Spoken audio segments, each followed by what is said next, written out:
Do Senhor não se zomba. Amém? Pois Ele é Senhor sobre todas as coisas.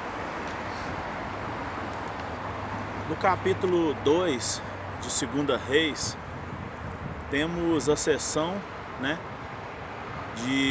a sucessão de Eliseu a Elias.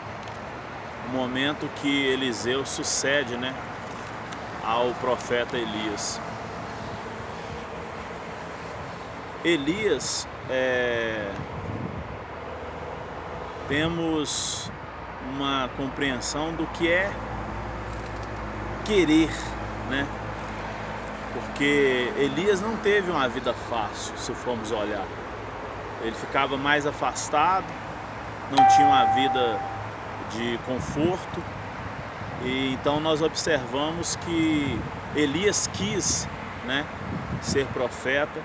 Ele quis ter esse dom, Ele quis exercer esse dom.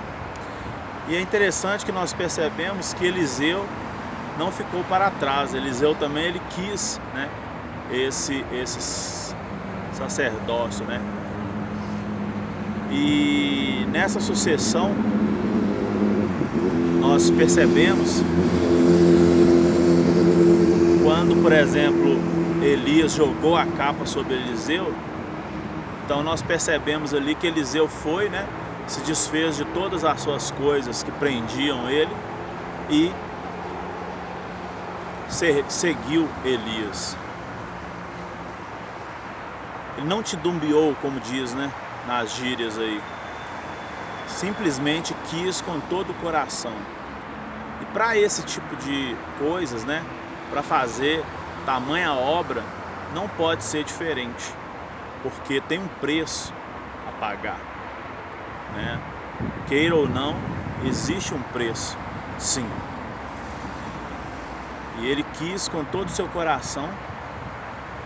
E próximo a Elias ser tomado um redemoinho, nós podemos perceber isso em 2 Reis 2, de 1 a 3, diz aqui: quando estava o Senhor para tomar Elias aos céus por redemoinho, Elias partiu de Gilgal em companhia de Eliseu. Disse Elias a Eliseu: fica-te aqui, porque o Senhor me enviou a Betel. Respondeu Eliseu: tão certo como vive o Senhor e vive a tua alma, não te deixarei. E assim desceram a Betel. Então os discípulos dos profetas que estavam ali em Betel saíram ao encontro de Eliseu e lhe disse: sabes que o Senhor hoje tomará o teu senhor, elevando-o por sobre a tua cabeça. Respondeu ele: também eu sei, calai-vos. Então nós vemos que Eliseu ele estava decidido, e ele seguia Elias de perto. 1 Reis 2, 4 a 5 também, disse Elias a Eliseu: fica-te aqui, porque o Senhor me enviou a Jericó. Porém ele disse: tão certo como vive o Senhor e vive a tua alma, não te deixarei. E assim foram a Jericó. Então os discípulos dos profetas que estavam em Jericó se chegaram a Eliseu e lhe disseram: sabes que o Senhor hoje tomará o teu senhor, elevando-o por sobre a tua cabeça. Respondeu ele: também eu sei, calai-vos. Então nós vemos ainda em 1 Reis um fato interessante, de 2, de 6 a 8. E aqui temos um exemplo de seguir de perto. O prêmio é as maravilhas, do Senhor, mas tem um preço a ser pago. Então nós vamos ver aqui em 2 Reis 2, de 6 a 8. Disse-lhe, pois, Elias: fica-te aqui, porque o Senhor me enviou ao Jordão. Mas ele disse: tão certo como vive o Senhor e vive a tua alma, não te deixarei. E assim ambos foram juntos. Foram 50 homens dos discípulos dos profetas e pararam a certa distância deles. Eles ambos pararam junto ao Jordão. Então Elias tomou seu manto, enrolou e feriu as águas, as quais se dividiram para as duas bandas e passaram ambos em seco. Então Elias era uma pessoa de poder, tão poder que ele foi, né, tomado por um redemoinho, levado para o Senhor, né, um dos dois únicos homens na Bíblia, né, que teve esse arrebatamento ainda em vida.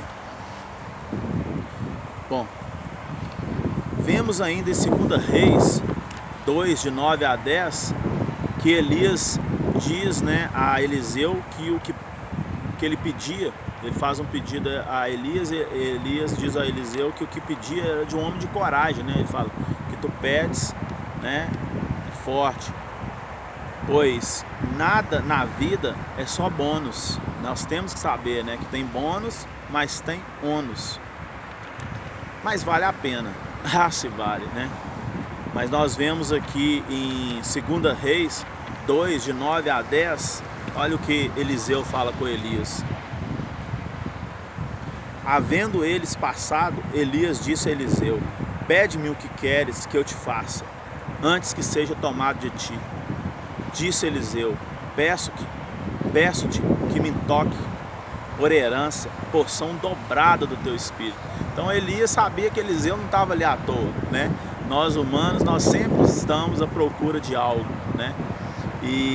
Mas Eliseu, ele era decidido. Vê que ele largou tudo, né, para seguir Elias. E o Senhor sabia dos intuitos do coração, né, de Eliseu.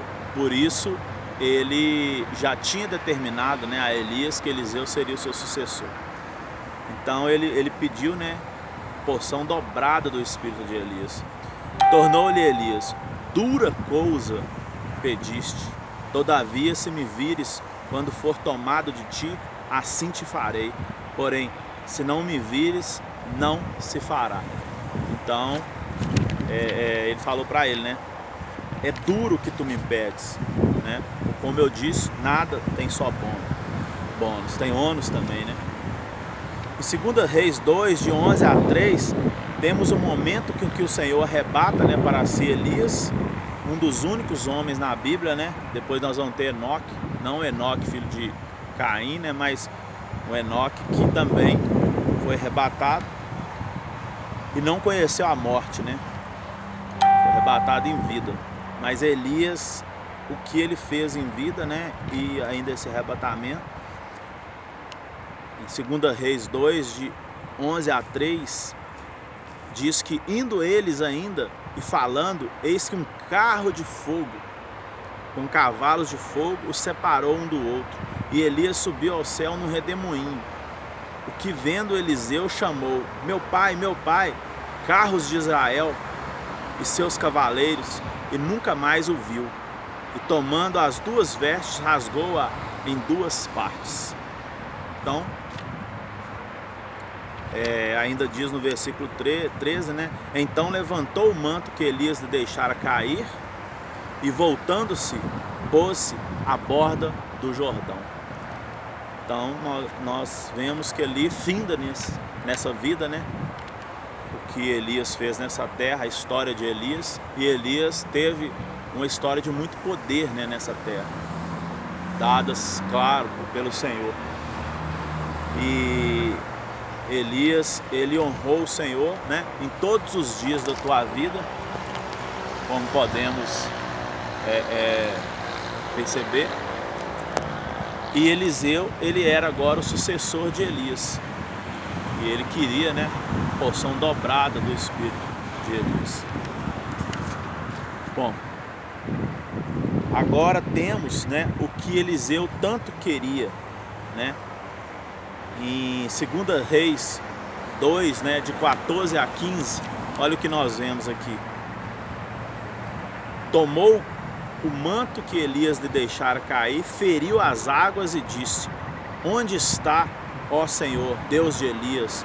Quando feriu ele as águas, elas se dividiram para um lado, para uma e outra banda, e Eliseu passou. Então aqui nós temos, né, primeiro, vamos dizer assim, ato, né, como profeta de Eliseu. Então, o primeiro feito, digamos que seja o primeiro bônus, né, que ele vier a ter como profeta.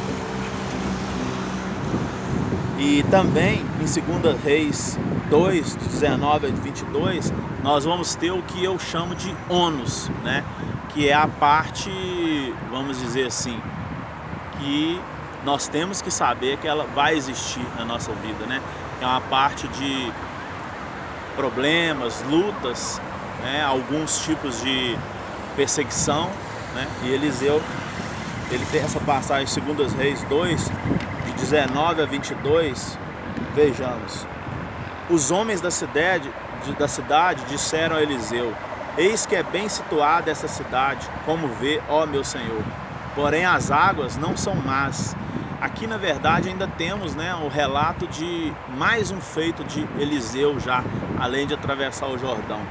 Ele disse: trazei-me um prato novo e ponde nele sal. E lhe o trouxeram. Então saiu ele ao manancial das águas e deixou o sal neles. E disse: assim diz o Senhor, tornei saudáveis estas águas.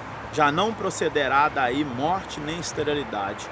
Ficaram, pois, saudáveis aquelas águas até o dia de hoje, segundo a palavra que Eliseu havia dito. Então nós temos aí, né, o primeiro feito dele, né, em também atravessar o Jordão, repartindo as águas. Agora nós temos ele transformando, né, essas águas estéreis, né, e ruins em águas boas. E nós temos o primeiro ônus, aí já uma coisa triste que acontece, né? Uma perseguição, uma maldição, né, sobre Elias. Inclusive esse texto, né, ele é muito usado pelos críticos por este ato de Eliseu, né? Mas nós temos que do Senhor não se zomba, né? Então em 2 Reis 2, de 23 a 25, do versículo 23 a 25, nós temos aqui: então subiu dali a Betel, e indo ele pelo caminho, uns rapazinhos saíram da cidade e zombavam dele, Eliseu. Diziam: sobe, calvo, sobe, calvo. Virando-se ele para trás, viu e os amaldiçoou em nome do Senhor. Então 2 ursas saíram do bosque e despedaçaram 42 deles. Dali foi ele para o Monte Carmelo, de onde voltou para Samaria. Então nós temos aqui uma passagem, né, que é muito criticada pelos críticos devido ao acontecido, né, por se tratar de rapazes ainda. Porém nós temos que observar que esse ato de Eliseu, primeiro, né, do Senhor não se zomba, mas a forma talvez como que Eliseu fez, né, ou como ele usou o poder que possuía, não era diferente do que Elias, por exemplo, fez aos 450 profetas de Baal, né? Aos 100 soldados, por exemplo, e os 2 capitães, né, que vimos no capítulo 1, no versículo 19 lá. Eu acredito que a crítica aqui vai mais por serem jovens, né? Mas nós vemos que nessa época, no Antigo Testamento, antes da graça do Senhor, né, era feito assim. Porque quem ia contra o Senhor, né, não existia ainda a era da graça e praticamente existia vamos dizer assim, uma compaixão, e existia uma benignidade do Senhor para com os que eram seus, para com os que confessavam Ele, né, como Deus sobre Israel. Já quanto aos demais, não tinha, vamos dizer assim, se eles viessem, né, contra o Senhor permitia, né, que se fosse contra eles, e o mal que eles desejassem que fosse, né, contra eles. Portanto que teve muitas guerras, né, onde matou-se mulheres, crianças, e ainda era dito, né, que se não fizesse assim, esses se voltariam futuramente contra, né, os descendentes daqueles povos. Só que a coisa evoluiu, graças a Deus, E hoje nós vivemos, né, na era da graça. O Senhor foi lá e pagou o preço, resgatou-nos, né? E nós vivemos em tempos diferentes. Mas naqueles tempos era duro, né, o que se fazia quando não se tinha o Senhor, né, como o Deus, né, Criador de todo o céu e a terra. Mas para nós, que a graça, né, e a paz do Senhor seja conosco e que ela continue nos alcançando. Amém?